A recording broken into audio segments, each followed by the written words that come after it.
Скъпи съотечественици, случват се чудеса. Аз не знаех, но се случи едно чудо и аз трябва да го споделя с вас, защото е много интересно чудо, смешно и яко. Значи, преди 8 години си купих едно куче. Вижте, сега ще ви го покажа. Това е кучето Зара. Купих го преди 8 години с, забележете, с чип във врата, с 2 паспорта, кастрирана, с 2 паспорта. Кучето преди 8 години го купих от едни българи, които са го донесли от Софийска област и викат, това е чихуахуа, истинско, прекрасно куче, вакцинирано, работи и кастрирано. Кучето кастрирано, няма никакъв проблем, но преди 8 години, значи тя тогава да е била на 1 година. Така, това е Зара. И о чудо на чудесата, преди 3-4 месеца се запознавам с една приятелка, една колежка на жена ми, прокурорка, се запознавам и тя има тако скучи мъжко, същото. Зара, погледи към камерата, ако обичаш. Зара! Тя един път ма слуша, 5 пъти не ма слуша, както и де. Се запознахме с кучето на колежката на жена ми и хорехме да ги разхождаме заедно. 3-4 пъти, 5-6. И те бягат, тичат, крият се в храстите, подскачат, кучешка работа. Джавкат, мавкат, радват се, пенизи, туй-онуй. И преди 3 месеца гледам, Зара нещо се подула. Мислех, че нещо и прияла, защото аз си давам да ядем много. Давам ми обилно храна, хубава. После помисли да се оплаши да е някакъв тумор, нещо, болести, циркови. Отиваме на ветеринар и ветеринара вика, кучето и бременно. Вика, ти добре си психически. Вика, това биен, вика, това малат. Вика, ти боля ли си? Кай ще е бременно кучето? То е кастрирано. Кучето е кастрирано. Виж паспорта, виж вакцинациите. Има чип по врато тука. А човека вика, кучето е бременно, бе. Бре, мамо стара. И малко по-късно Зоро, яла тука. Тъп пес. Зоро прилича на баща си, той прилича на майка си, ама оно и псе. Същото, аз доколкото знам, беше майка стръд на прокурорката и се появи Зоро. И сега имаме Зара и Зоро. Зоро! Зоро! Ела тук. Така се случват чудесата, скъпи съотечественици. Внезапно, без да разберем, сега имаме Зоро. Трябваше да ви го покажа. Я го поизправи, той е мъжки. И най-смешното, което е от цялата история, че Зара роди само едно псе. Зара кюпека, тя се обърне да те видят хората. Ставиш звезда.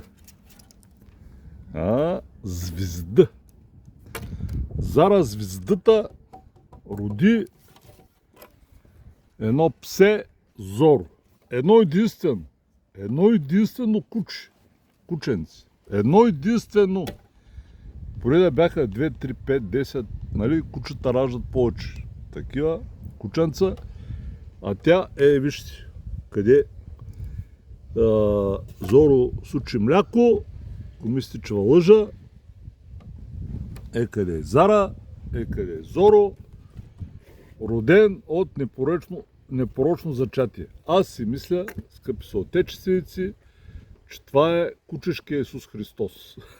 Защото е роден в непорочно зачатие. Тя се обърни да те видят ората. да станеш и ти звезда. Звезда, известна личност. Ето кала тук.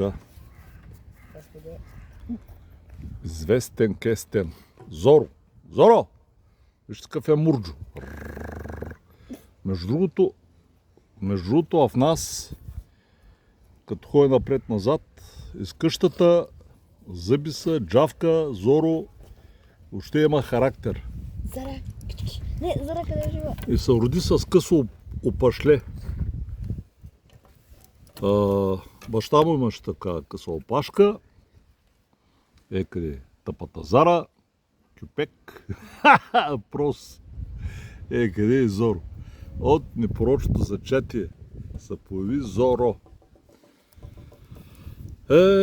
Скъпи съотечественици, това мое очудване и тая случайна, как да кажа, поява на той псе. Трябваше да ви направя това видео, да го видите черно на бяло, как имам кученци Зоро от Зара, която е чипирана, вакцинирана и кастрирана. Представете ли? Значи тя е кастрирана, пък роди кученци. И оня Мурджо, мъжки, на тази прокурорка, е опънал храсти и аз не съм разбрал. Вие представете ли си? Сега ще варим от прокурорката да търсим бащинство. Как се казва? Трябва да плаща издръжка. Това трябва да плаща издръжка, бе. Този кюпек, мъжкия, понеже той няма пари, собственичката му трябва да плаща издръжка за отглеждането на невръстният си син Зоро. Ето, невръстният син на оня мъжкия кюпек, Зоро и Зара. Трябва да отидем, да ги заловим, да плащат издръжка. Нали, майтап си правят, скъпи съотечественици. Аз съм много доволен, много щастлив от цялата ситуация. Имаме си вече две прекрасни псета. Деца вика, че хуахуата живеят към 16 на години, мая. 16 години. Зара сега, ако е на 9, значи ще удари още 7 и след нея ще остави и наследник, поколение Зоро. Така. Скъпи съотечественици, обичам ви, целувам ви. Абонирайте се на всички YouTube канали. Те първа предстоят много яки видеа на Русев Нюс. Те първа предстоят много яки видеа в Patreon Русев Нюс. Брутални сцени. Видеа, където няма да ги видите никъде. Холивуд на малкия екран. Просто трябва да се абонирате за Patreon на Русев Нюс. Както да следвате TikTok Русев Нюс. Както да следвате и YouTube канала Колю Китаеца и останалите там надолу. Злан, Канкай, Вълчан, Капитан. Колко бяха още, последния да затвори вратата, че ги забравих. И TikTok канала Колю Китаеца също е много важен, защото там ще ви обяснява политическата обстановка и как ванашиха мръсните, гнусни, долни комунисти. Измамници. Статукото как се запази, следващото видео ще ви обясня Румен Радев какъв финт направи, как завъртя 300 000 балъка и продължи политиката на Бойко Борисов и на Делян Пеевски. Ще да я вкара в затвора, ама леко забрави. Тати каза, че ми купи колело, ама друг път. Те ли беше? За разлика от другите цървули, аз съм сериозен и ще ви правя сериозни видеа. Неща от Франция, от света, от България, защото аз съм човека с най-много информация. Макар и зад граница, при мен информацията е по-прясна и по-истинска от информацията при вас.